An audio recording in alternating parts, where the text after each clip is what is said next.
Welcome to Shuffle Source. I'm your host Brandon, and today we are back with another Commander Precon upgrade video. This time we will be upgrading the Counter Blitz Precon deck from the Final Fantasy set. Let's jump into it. Really fast, before discussing the commander we will be using, let's quickly go over the Precon upgrade format that we use here at Shuffle Source.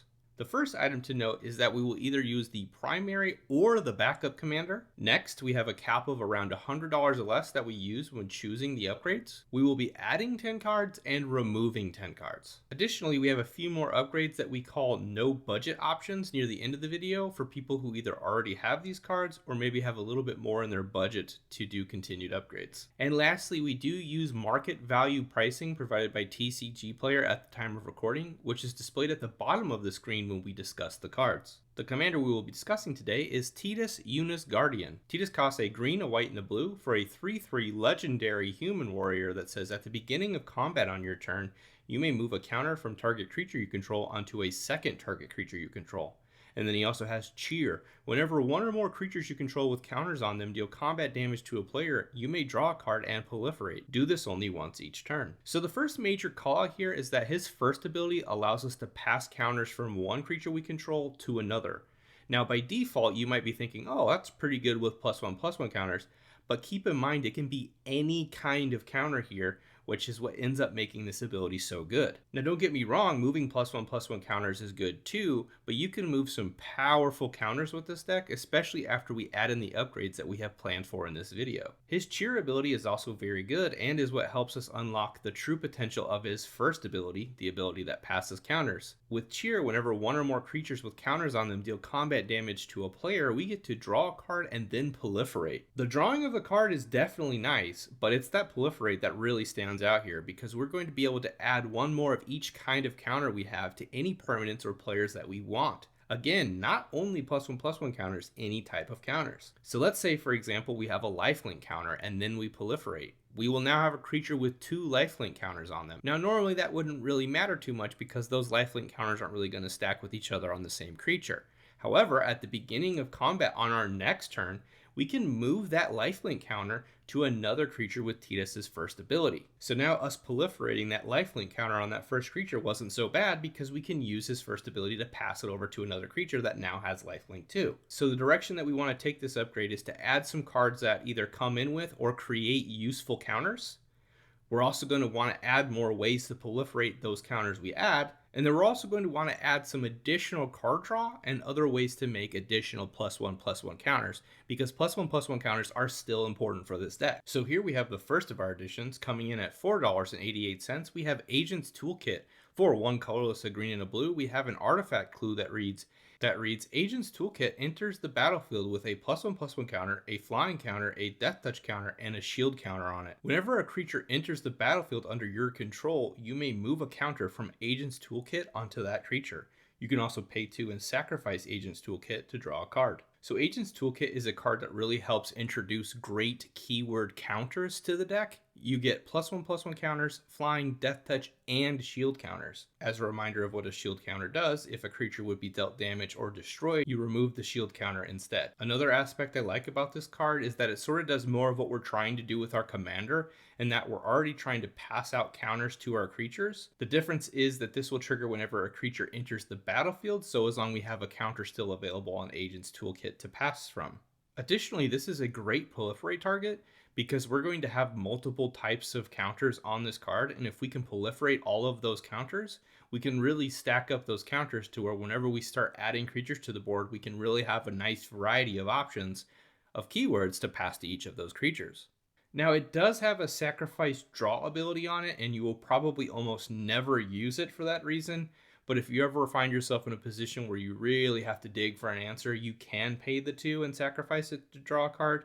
But honestly, you're really just going to want to try to keep it around for as long as you can so you can continue to proliferate those counters up and pass out some really good keywords to your creatures. Our next addition comes in at $16.60. We have Arwen, Mortal Queen. For one colorless, a green and a white, we have a 2/2 legendary creature Elf Noble that reads, Arwen Mortal Queen enters the battlefield with an indestructible counter on it. You can pay 1, remove an indestructible counter from Arwen. Another target creature gains indestructible until end of turn. Put a +1/+1 counter and a lifelink counter on that creature, and a +1/+1 counter and a lifelink counter on Arwen. So between both of Arwen's abilities here, we get to add 3 types of counters to this deck. We have indestructible, lifelink, and +1/+1 counters.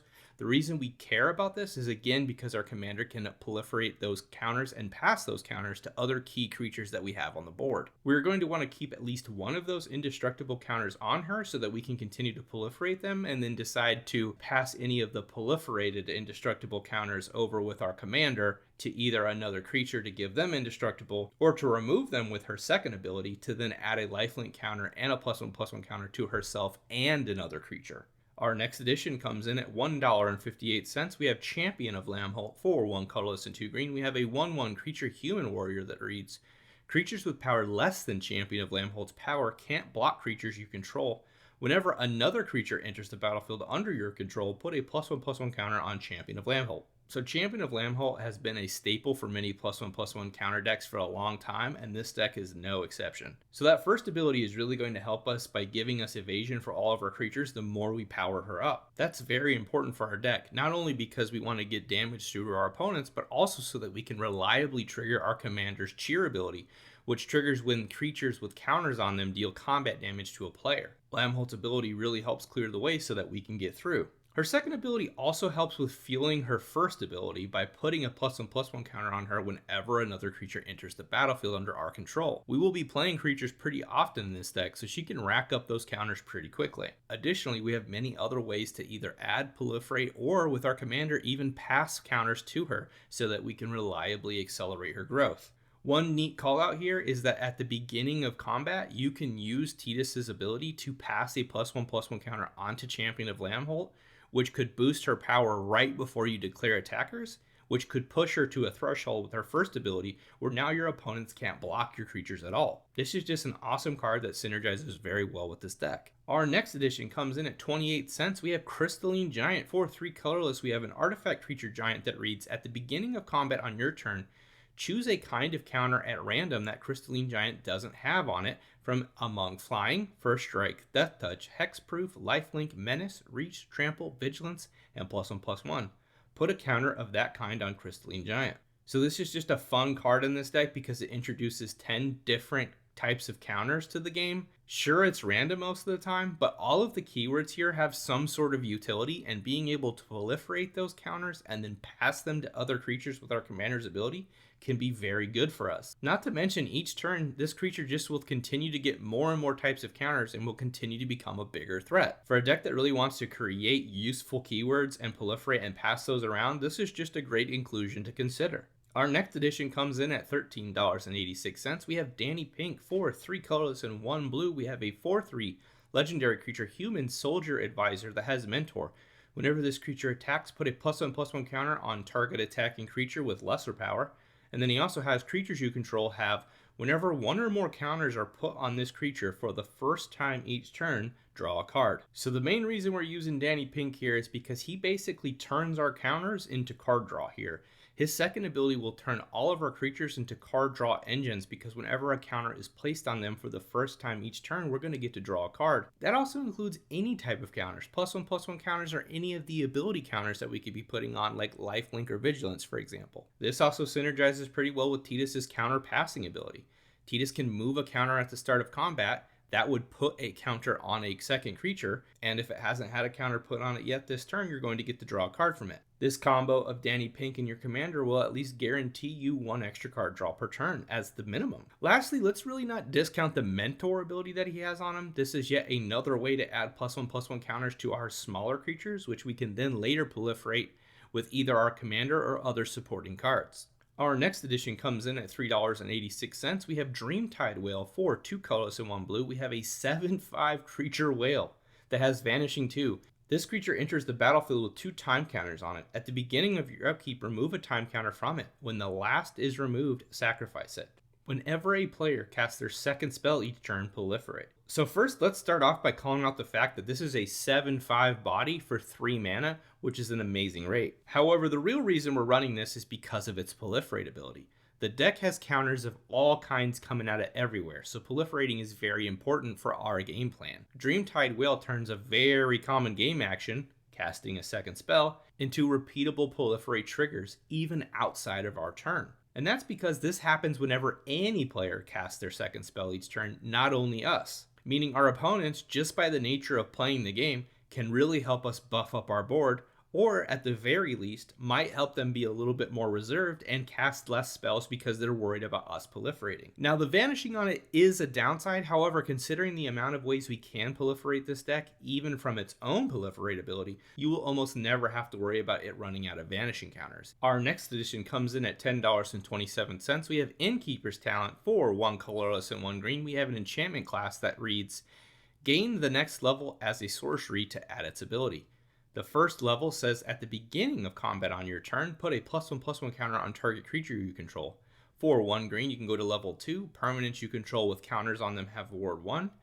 And for 3 colorless and 1 green, you can go to level 3. If you would put 1 or more counters on a permanent or player, put twice that many of each of those kinds of counters on that permanent or player instead. So this card is just an all-star for any sort of counter deck. Its first mode at the beginning of combat on our turn is just going to reliably put a +1/+1 counter on a creature we control. This is a source of just repeated counter generation, which is excellent for all the proliferating we plan to do with this deck. The second mode is going to give us passive protection for our board by giving ward 1 to all of our permanents with counters on them, which is really helpful against our opponent's targeted removal. And the last mode is going to let us double the counters that we add to a permanent or player. It's important to note that this also works with proliferate effects. So if your opponents don't have a response to this, things are going to get out of hand very quickly as our creatures continue to grow and grow. I really also like that this card can come down sort of in installments, and you don't have to come up with all of the mana at once to really get all of its abilities. You can sort of pay for it as you continue through the game to unlock them when you need them. Our next edition comes in at $8.49. We have Ozolith the Shattered Spire. For 1 colorless and 1 green, we have a legendary artifact that says, if 1 or more +1/+1 counters would be put on an artifact or creature you control, that many +1 +1/+1 counters are put on it instead. You can also pay 1 colorless and a green, and you can tap it to put a +1/+1 counter on target artifact or creature you control, activate only as a sorcery.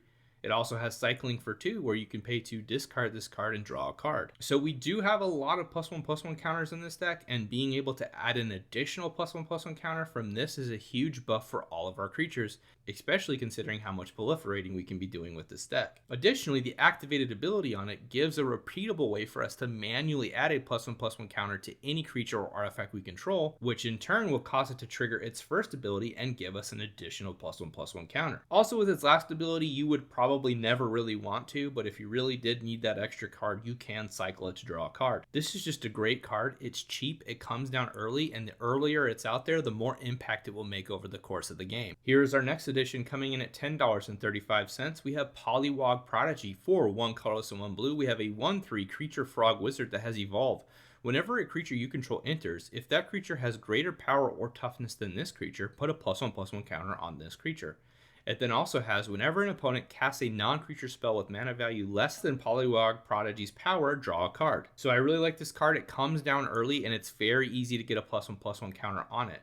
Let's just say you play this on turn 2, and then our commander on turn 3, it is now going to get that +1/+1 counter and become a 2/4. There are also quite a bit of ways to get that power buffed up really quickly, either through its own evolve ability, other cards that add +1/+1 counters, or any of the proliferate that we can do, like with our commander, for example. This can get really big really fast, and you can really start drawing a lot of cards off your opponents. Our next edition comes in at $11.02. We have Tecathal Inquiry Dominus. For 2 colorless and 2 blue, we have a 3/5 legendary creature Phyrexian Horror that has flying. If you would proliferate twice instead.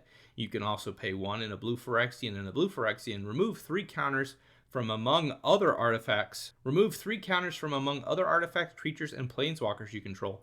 Put an indestructible counter on Tecathal Inquiry Dominus. You can pay for that Phyrexian with either blue mana or 2 life. So Tekethal is really an amazing card here. We want to proliferate as many times as we can in this deck, and with this card on the battlefield, we get a 2-for-1 deal on our proliferate. He also has an ability that will put an indestructible counter on him, which we then can later proliferate and pass those indestructible counters, and we can also pass those indestructible counters off to other creatures with our commander's passing ability. Also, that cost of having to remove 3 counters to use that ability is going to be very easy to do with this deck, as our deck is really good at pumping out a lot of different counters. This card is just an all-star in this deck, and I think that you will definitely see the difference if you do get a chance to play it. So we've now made it to the removals part of the video. We're going to kick things off by removing Altered Ego. For X2 colorless, a green and a blue, we have a 0/0 creature shapeshifter that says this spell can't be countered.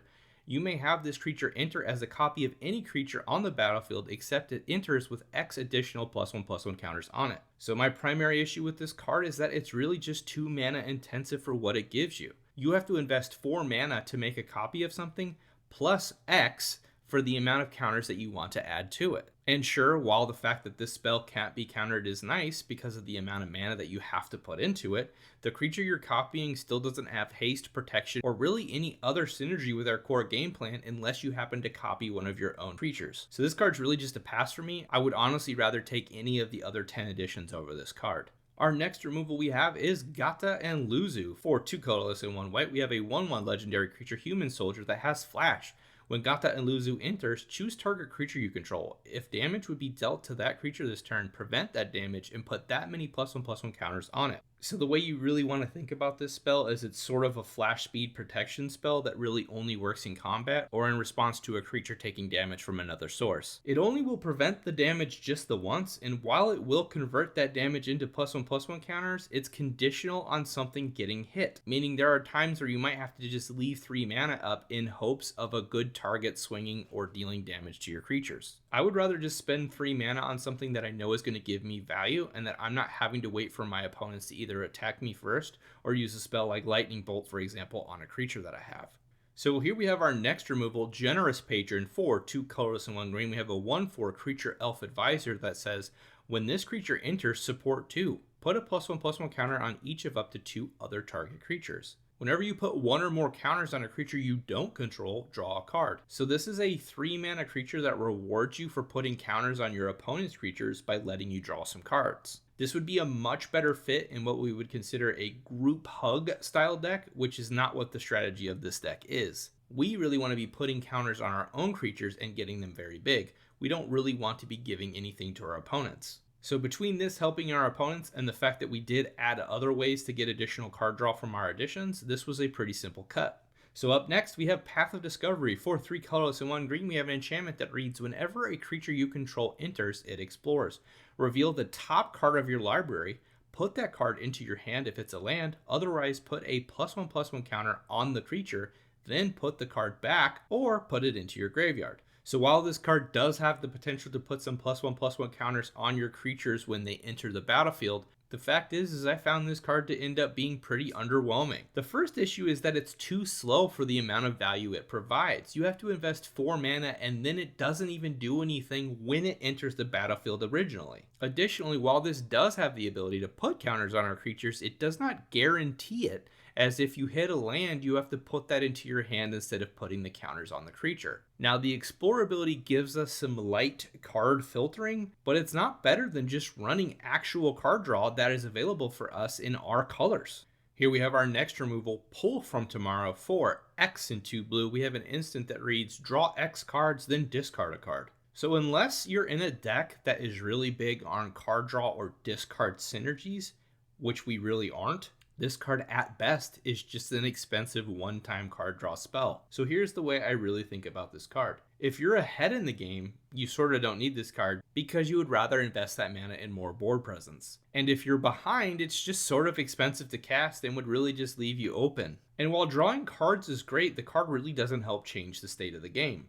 We would much rather have a repeated sources of card draw, which we did include in our additions. Here we have our next removal. We have Sin, Unending Cataclysm. For 5 colorless, a green and a blue, we have a 5/5 legendary creature, Leviathan Avatar, that has flying and trample. As Sin enters, remove all counters from any number of artifacts, creatures, and enchantments. Sin enters with X +1/+1 counters on it, where X is twice the number of counters removed this way. When Sin dies, put its counters on target creature you control, then shuffle this card into its owner's library. So while flying and trample is nice, 7 mana is kind of expensive for a 5/5. So while its counter removing ability does allow you to choose your opponent's stuff and our own, we really want to be keeping all of the counters that we have on our board. So if you want to get really any sort of value out of this, you really have to dip into your own counters, which is not anything we're interested in doing. So if our opponents happen to be also playing a counters deck, then sweet, this could actually be really cool because you can remove their value and keep your own. But now you're putting yourself in a situation where you're dependent on your opponents, and I typically don't like cards where you have to be dependent on your opponents doing something for you. Again, with the counters that we do have, we really just want to proliferate them and pass them on our other creatures. We don't really want to just collapse them and put them all on one creature. Next on our removals list is Summon Magus Sisters for 4 colorless and 1 green. We have a 5/5 enchantment creature, Saga Fairy, that has haste. As this Saga enters, and after your draw step, add a lore counter. Sacrifice after step 3. Step 1, 2, and 3 are all the same. Choose one at random. Combine powers. Put 3 +1/+1 counters on target creature. Defense. Put a shield counter on target creature. You gain 3 life. Or fight. This creature fights up to 1 target creature an opponent controls. Now, while I am a big fan of the new summon mechanic, I don't really think that this card really helps our deck the way that it should for 5 mana. The first issue I have with this card is the randomness aspect of it sort of makes it unreliable. While a lot of the modes are good and can work with the synergy of this deck, not being able to rely on any particular mode can really be an issue. You also need to keep in mind that after a few turns, you will have to put the last lore counter on it and sacrifice it. Additionally, this card costs 5 mana, and while you do get a 5/5 creature with haste, you don't have any other sort of evasion on it, so it can be kind of hard to connect with it. And our next removal is Tireless Tracker. For 2 colorless and 1 green, we have a 3/2 creature human scout that has landfall. When a land you control enters, investigate. Create a clue token. It's an artifact with pay 2, sacrifice this token, draw a card.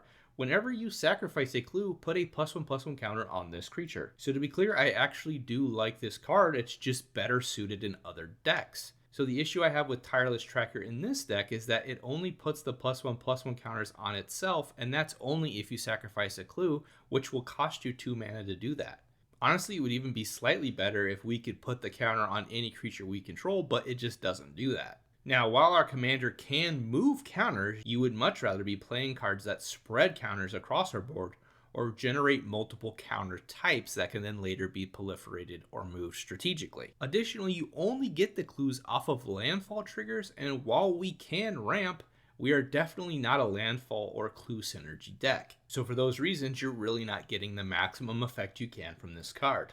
And here we have our next removal. We have Yuna's Decision. For 3 colorless and 1 green, we have a sorcery that says choose one, continue the pilgrimage. Sacrifice a creature. If you do, draw a card. Then you may put a creature card and or a land card from your hand onto the battlefield. Or you can choose find another way. Return 1 or 2 target permanent cards from your graveyard to your hand.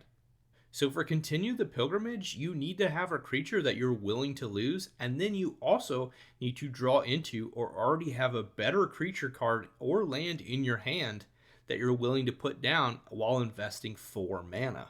Find Another Way is decent recursion, but it's 4 mana at sorcery speed, and I would rather have something cheaper or instant speed, even if it only got me back a single card instead. Additionally, while I do like cards that give us options, I do think that both modes here are quite situational for this deck, and neither of them really help with our counter-based game plan.